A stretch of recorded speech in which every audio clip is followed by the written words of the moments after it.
And now let's take 5 minutes for faith.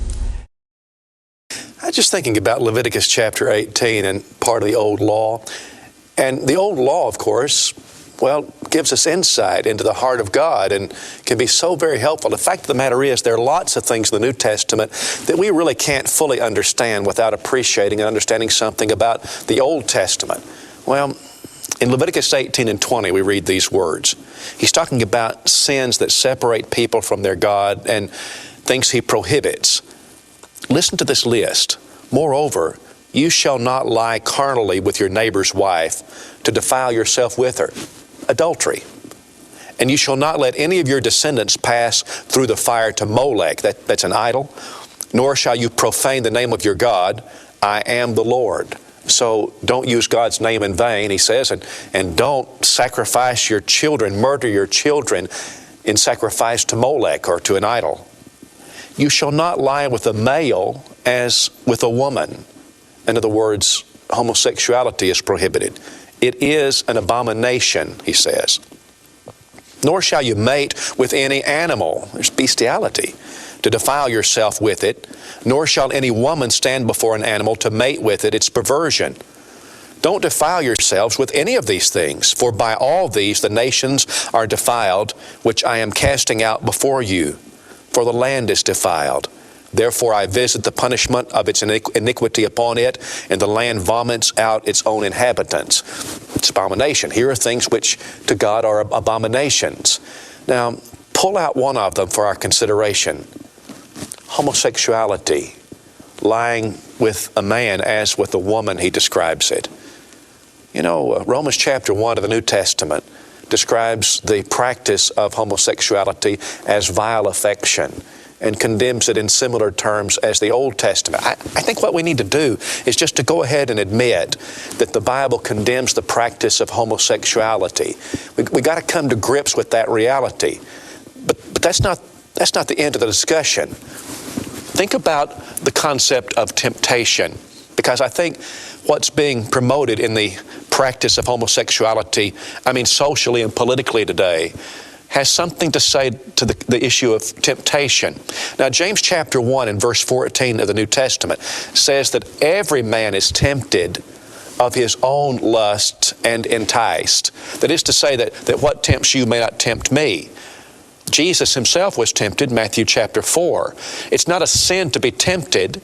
It's a sin to carry out that temptation and then to actually sin, right?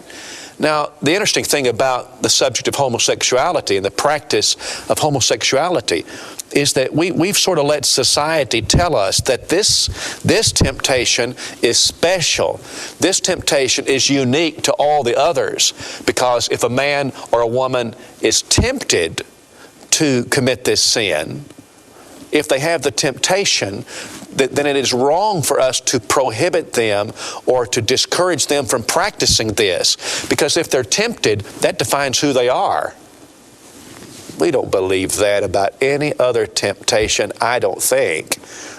Say for example, a man says, I know that I'm sleeping with your wife, but what you don't, I know you're mad about it. You're unhappy with me about sleeping with your wife. But see, you don't understand. See, I was reared in a dysfunctional home. My father was hardly ever there, and you know what? He slept with other women too. Truth of the matter, I can't remember a time, since I was a boy, I never ever wanted my own wife. I always wanted to sleep with other men's wives. I'm just that way. That's who I am. Now, how would you respond to that? If you were the husband, how would you respond to that? I guess you would say, oh, I'm sorry. I didn't understand that's your identity. That's who you are. Adultery is adultery. And you would take action that you thought was fitting with a man who was sleeping with your wife. The point is that just because you're tempted to this, whatever the background, whatever the issues are, temptation is never a license for sin. We've never believed that. The Bible doesn't, it's just not true. But what's happened is we've let advocates of this sin of homosexuality suggest to us that if a person is tempted to the sin, then we must grant license.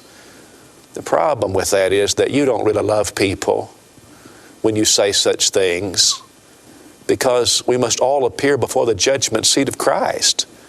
And a man who lives in adultery cannot have heaven. A man who lives in the practice of homosexuality can't have heaven. That's not true because I say it. It doesn't matter what I think. It is true because that's what the Bible teaches and says very plainly. Read Romans chapter 1 and then quit listening to the world that says, if you're tempted with this sin, you have license and nobody has any right to tell you different. Have a great day.